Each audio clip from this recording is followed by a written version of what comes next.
June 4th அன்னைக்கு வந்த election result படி என்னதான் ஆளும் கட்சி திரும்ப ஜெயிச்சிருந்தாலும் மார்க்கெட்டோட எக்ஸ்பெக்டேஷனை அவங்க மீட் பண்ணல அப்படின்னு தான் சொல்லணும். இன்ஃபேக்ட் எக்ஸிட் போலோட ரிசல்ட் படி பிஜேபி இந்த டைம் 350லேருந்து 400 சீட்ஸ் வரைக்கும் ஜெயிக்கும் அப்படிங்கிறத ப்ரெடிக்ஷனாக இருந்துச்சு. பட் ஆக்சுவலாக பிஜேபி ஜெயிச்சது 240 சீட்ஸ் தான். இது அன்னைக்கு மார்க்கெட்டில் நிஃப்டி 8% வரைக்கும் கிராஷ் ஆகிறதுக்கு ஒரு காரணமாக இருந்துச்சு. எலெக்ஷனுக்கு மார்க்கெட் இப்படி ரியாக்ட் பண்ணுறது இதுதான் ஃபர்ஸ்ட் டைமான்னு கேட்டால் இல்லை. 2009ல் வந்த எலெக்ஷன் ரிசல்ட் அன்னைக்கு மார்க்கெட் 20% அப்பர் சர்க்யூட் அடிச்சது. எலெக்ஷனோட ரிசல்ட்டுக்கும் மார்க்கெட்டுக்கும் என்ன சம்மந்தம்? எதுக்கு எலெக்ஷனோட ரிசல்ட் ஷேர் மார்க்கெட்டை இவ்வளோ அஃபெக்ட் பண்ணுது அப்படிங்கிறத இந்த வீடியோவில் நம்ம முழுசாக பார்த்துடலாம்.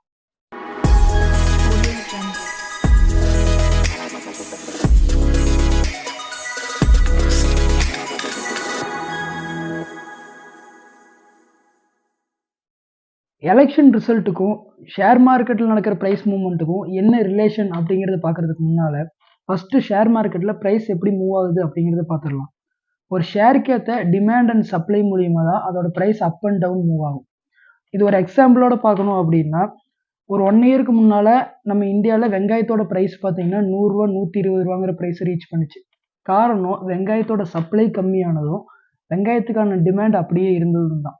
ஏன்னா வெங்காயங்கிறது சமையலுக்கு அத்தியாவசியமான ஒரு பொருள். என்னதான் அதோட சப்ளை கம்மியானப்ப, அதாவது விளைச்சல் சரியில்லை, நிறைய வெங்காயம் அழுகி போச்சுன்னு அதோட சப்ளை டோட்டலாக கட்டாச்சு இல்லையா? ஸோ அந்த டைமில் என்னதான் வெங்காயத்தோட சப்ளை கட் ஆனாலும் டிமாண்ட் சேமாக அதே மாதிரி இருந்ததுனால 30 ரூபா இருந்த வெங்காயம் கிலோ 70 ரூபா 100 ரூபா 120 ரூபா வரைக்கும் தொட்டுச்சு. ஸோ ஒரு பொருளுக்கான டிமாண்ட் இன்க்ரீஸ் ஆகும்போது அதுக்கான ப்ரைஸும் இன்க்ரீஸ் ஆகும். இப்போ பார்த்தீங்கன்னா வெங்காயம் 35 ரூபா 40 ரூபா ரேஞ்சில் தான் இருக்குது. பிகாஸ் சப்ளை நார்மல் ஆயிடுச்சு. ஸோ அதுக்கான சப்ளை அதிகமாக இருக்கும் பொழுதோ இல்லை டிமாண்டுக்கு சப்ளைக்கு ஈக்குவலாக இருக்கும் போதோ ப்ரைஸ் வந்து டவுன் ஆயிரும். ஸோ இப்படி தான் ஷேர் மார்க்கெட்லேயும் ஒரு ஷேரோட ப்ரைஸ் ரிஃப்ளெக்ட் ஆகும்.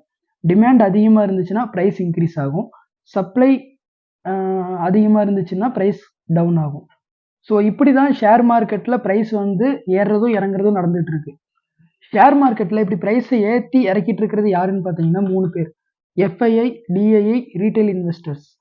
ஃபர்ஸ்ட் எஃப்ஐஐ அப்படிங்கிறது யாருன்னு பார்த்தோம்னா ஃபாரின் இன்ஸ்டிடியூஷனல் இன்வெஸ்டர்ஸ் அப்படின்னு சொல்லுவாங்க. இப்போ ஒரு கண்ட்ரியில் இருந்துட்டு இன்னொரு கண்ட்ரியில் இன்வெஸ்ட் பண்ணுறவங்கள எஃப்ஐஐ அப்படின்னு சொல்லுவாங்க. ஃபார் எக்ஸாம்பிள், இப்போ நான் இந்தியாவில் இருக்கேன். இந்தியாவில் இருந்துட்டு நான் அமெரிக்காவில் இன்வெஸ்ட் பண்ணணும்னு நினைக்கிறேன், அந்த இண்டெக்ஸ்லையோ ஒரு ஷேர்லையோ நான் இன்வெஸ்ட் பண்ணணும் அப்படின்னு நினைக்கிறேன் அப்படின்னா என்ன அவங்களுக்கு ஒரு எஃப்ஐஐ கன்சிடர் பண்ணிக்குவாங்க. இது இண்டிவிஜுவல் மட்டும் இல்லை, ஒரு கம்பெனி போய் வேற ஒரு கண்ட்ரியில் இன்வெஸ்ட் பண்ணுது அப்படின்னா கூட அவங்களும் எஃப்ஐஐ தான். அடுத்ததாக டிஐஐ, டொமஸ்டிக் இன்ஸ்டிடியூஷனல் இன்வெஸ்டர்ஸ்ன்னு சொல்லுவாங்க. இந்தியாக்குள்ளேயே இருக்கிற பெரிய பெரிய கம்பெனிஸ் ஷேர் மார்க்கெட்டில் இன்வெஸ்ட் பண்ணுறவங்க தான் டொமஸ்டிக் இன்ஸ்டிடியூஷனல் இன்வெஸ்டர்ஸ்ன்னு சொல்லுவாங்க. எக்ஸாம்பிளுக்கு இந்த மியூச்சுவல் ஃபண்ட்ஸ் கம்பெனிஸ் தான் இருக்கு இல்லையா, இவங்களெல்லாம் இன்ஸ்டிடியூஷனல் இன்வெஸ்டர்ஸ், அதாவது டொமஸ்டிக் இன்ஸ்டிடியூஷனல் இன்வெஸ்டர்ஸ் அப்படின்னு சொல்லுவாங்க. Third one retail investors. Retail இன்வெஸ்டர்ஸ்ங்கிறது நம்மள மாதிரி இண்டிவிஜுவல் போய் ஷேர் மார்க்கெட்டில் இன்வெஸ்ட் பண்ணுறவங்கள ரீட்டைல் இன்வெஸ்டர்ஸ் அப்படின்னு சொல்லுவாங்க. ஸோ இவங்க 3 பேர் தான் ஷேர் மார்க்கெட்டில் ப்ரைஸ் மூவ்மெண்ட் பண்ணுறது. மேஜராக யார் பண்ணுவாங்கன்னு பார்த்தீங்கன்னா எஃப்ஐஐ அண்ட் டிஐஐஸ் தான் மேஜராக ப்ரைஸ் மூவ்மெண்ட் பண்ணுவாங்க. ஏன்னா இவங்க கிட்ட க்ரோர் கணக்கில் மணி இருக்கும். க்ரோர் கணக்கில் வந்து இன்வெஸ்ட் பண்ணுவாங்க. 1000 crore 2000 crore கணக்கில் இன்வெஸ்ட் பண்ணுவாங்க. ஸோ இந்த டிஐஐ எஃப்ஐஐ மணி உள்ளே கொண்டு வரதுனாலையும் மணியை வெளியே எடுக்கிறதுனாலையும் தான் ஒரு மார்க்கெட்டில் ப்ரைஸ் ஹியூஜ் அப்பும் ஹியூஜ் டவுனும் ஆகிறதுக்கு காரணம். ஸோ இந்த கான்செப்ட் புரிஞ்சுதுன்னா அடுத்து நம்ம தேர்ட் பாயிண்ட்டுக்கு போயிடலாம். இப்போ இந்த வீடியோவோட மெயின் டாப்பிக்கான ஷேர் மார்க்கெட்டுக்கும் எலெக்ஷன் ரிசல்ட்டுக்கும் என்ன சம்மந்தம் அப்படிங்கிறத பற்றி இப்போ பார்ப்போம். நான் ஆல்ரெடி சொன்ன மாதிரி டிஐஐ எஃப்ஐஐ இவங்க 2 பேரும் தான் ஷேர் மார்க்கெட்டில் ப்ரைஸ் மூவ்மெண்ட்டை அதிகமாக அப்புக்கு கொண்டு போகிறதும் அப்பு டவுனுக்கு கொண்டு வரதும். ஸோ எஃப்ஐஐ இப்போ எடுத்துக்கிட்டோம்னா ஒரு ஃபாரின்லேருந்து இன்வெஸ்ட் பண்ணுறவங்கள எஃப்ஐஐ அப்படின்னு சொன்னோம்.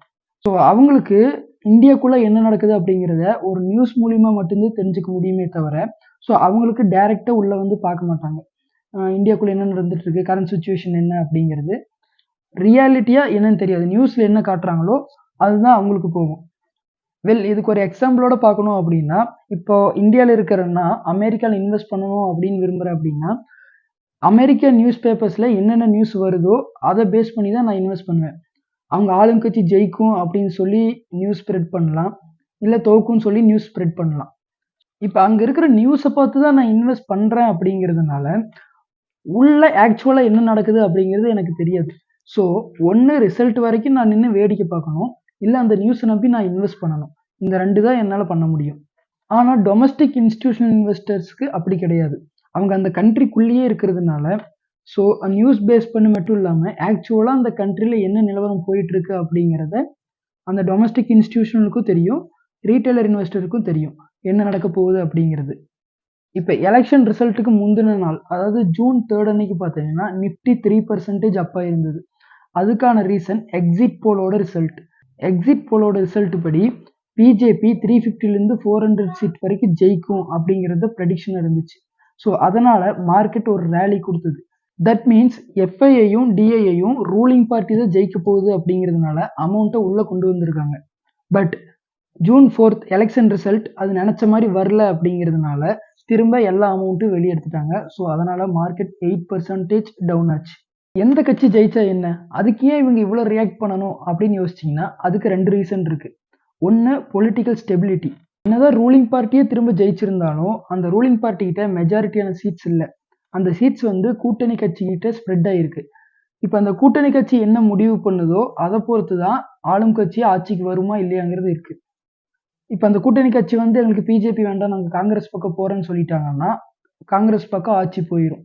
ஸோ இங்க ஒரு பொலிட்டிக்கல் ஸ்டெபிலிட்டி இல்ல. அந்த கூட்டணி கட்சி இப்ப என்ன முடிவு பண்ணுதோ, அத பேஸ் பண்ணி தான் இங்க யார் ஆட்சி அமைக்க போறாங்க அப்படிங்கிறது இருக்கு. செகண்ட் பாயிண்ட் பார்த்தீங்கன்னா, பொலிட்டிக்கல் பாலிசிஸ். இந்த பொலிட்டிக்கல் பாலிசிஸ் அப்படிங்கிறது கரண்ட் கவர்மெண்ட் வந்து புது ரூல்ஸ் அண்ட் பாலிசிஸ கிரியேட் பண்ணி, அத ஸ்மூத்தா ரன் பண்ணிட்டு இருப்பாங்க. இத பேஸ் பண்ணி எஃப்ஐஐ இன்வெஸ்ட் பண்ணியிருப்பாங்க. அந்த பாலிசிக்கு ஏத்த மாரி எந்தெந்த கம்பெனி ஏறும் அப்படிங்கிறத பார்த்து அனலைஸ் பண்ணி அந்தந்த கம்பெனி மேல இன்வெஸ்ட் பண்ணி வச்சிருப்பாங்க. இன்கேஸ் ஆப்போசிட் பார்ட்டி ஜெயிச்சு அவங்க ரூலுக்கு வராங்க அப்படின்னா, ஆல்ரெடி போயிட்டு இருக்கிற பாலிசிஸ அவங்க கன்டின்யூ பண்ணுவாங்களான்னு தெரியாது. அவங்க கன்டின்யூ பண்ணணுங்கிற அவசியமும் கிடையாது. ஸோ இத பேஸ் பண்ணி இன்வெஸ்ட் பண்ண இன்வெஸ்டர்ஸ் வந்து அந்த கம்பெனிலேருந்து ஃபண்ட எடுத்து கேஷா வச்சுக்குவாங்க. இதுக்கு ஒரு எக்ஸாம்பிளோட பார்க்கணும் அப்படின்னா, இந்த அக்னிவீர்ங்கிற கான்செப்ட் எடுத்துக்கலாம். இந்த பிஜேபி பார்த்தீங்கன்னா, இந்த அக்னிபாத், அக்னிவீர்ங்கிற கான்செப்ட்ட கொண்டு வந்திருந்தாங்க. அத கொண்டு வந்ததுக்கு ரீசனா அவங்க என்ன சொல்லியிருந்தாங்க அப்படின்னு பார்த்தீங்கன்னா, ரிட்டயர்ட் ஆர்மி ஆஃபீசர்களுக்கு பார்த்தீங்கன்னா, பென்ஷன் அமௌண்ட்டே பெருசா போகுது. அந்த அமௌண்ட்ட கட் பண்றது மூலியமா, அந்த அமௌண்ட்ட எடுத்து நாங்க டிஃபென்ஸ்ல இன்வெஸ்ட் பண்ண போறோம். அந்த டிஃபென்ஸ்ல இன்வெஸ்ட் பண்றது மூலியமா கண்ட்ரியோட செக்யூரிட்டி இன்னும் அதிகமாகும்னு சொல்லியிருந்தாங்க. இத கேட்ட FII, DI and retail investors என்ன பண்ணியிருப்பாங்கன்னா, டிஃபென்ஸ் ஸ்டாக்ல இன்வெஸ்ட் பண்ணாங்க. பட் இந்த அக்னிவீர்ங்கிற கான்செப்ட் பார்த்தீங்கன்னா, காங்கிரஸ் அப்போஸ் பண்ணியிருந்தாங்க. இன்கேஸ் இந்த எலக்ஷன்ல பிஜேபி தோத்து காங்கிரஸ் வந்து ஜெயிச்சிருந்தது அப்படின்னா, அந்த அக்னிவீர்ங்கிற பாலிசிய கன்டின்யூ பண்ணியிருப்பாங்களான்னா, அது பெரிய டவுட் தான். ஸோ அத நம்பி டிஃபென்ஸ் ஸ்டாக்ல இன்வெஸ்ட் பண்ண எஃப்ஐஐஸ் அத வெளிய எடுத்திருப்பாங்க. ஏன்னா, இந்த அக்னிவீர்ங்கிற பாலிசினால தான் நெறைய இன்வெஸ்டர்ஸ் வந்து அந்த டிஃபென்ஸ் ஸ்டாக்லயே இன்வெஸ்ட் பண்ணியிருந்தாங்க. இன்கேஸ் இந்த காங்கிரஸ் வந்து அத கன்டின்யூ பண்ண மாட்டேன்னு சொல்லிட்டாங்கன்னா, அந்த ஸ்டாக்ல இன்வெஸ்ட் பண்ணதுக்கான வேல்யூ என்ன? ஒரு பார்ட்டி மேக் பண்ற பாலிசிஸ் மூலியமாவோ, இல்ல அந்த பாலிசிஸ்ல நடக்கிற சேஞ்சஸ் மூலியமாவோ கூட இந்த இன்வெஸ்டர்ஸ் வந்து பை அண்ட் செல் ஹியூஜா பண்ணுவாங்க. உங்களுக்கு இன்னொரு எக்ஸாம்பிள் கூட சொல்லணும் அப்படின்னா, இந்த பிஜேபி கவர்மெண்ட் வந்து நெறைய ரயில்வேஸ்ல இன்வெஸ்ட் பண்ணியிருந்தாங்க. வந்தே பாரத் ரிலீஸ் பண்ணியிருந்தாங்க. புல்லட் ட்ரெயின கொண்டு வர போறோம்ன்னு சொல்லியிருந்தாங்க. ஸோ இதனால ரயில்வே ஸ்டாக்லாம் பார்த்தீங்கன்னா, ஹியூஜ் ராலி குடுத்தது. இந்த டைம் காங்கிரஸ் ஜெயிச்சிருந்து, நாங்க வந்து ரயில்வேல ஃபோக்கஸ் பண்ண போறதில்ல, நாங்க வேற விஷயத்துல ஃபோக்கஸ் பண்ண போறோம் அப்படின்னு சொல்லியிருந்தாங்கன்னா, இந்த பாலிசி நம்பி இன்வெஸ்ட் பண்ண நெறைய இன்வெஸ்டர்ஸ் வந்து அமௌண்ட்ட வெளிய எடுத்திருப்பாங்க.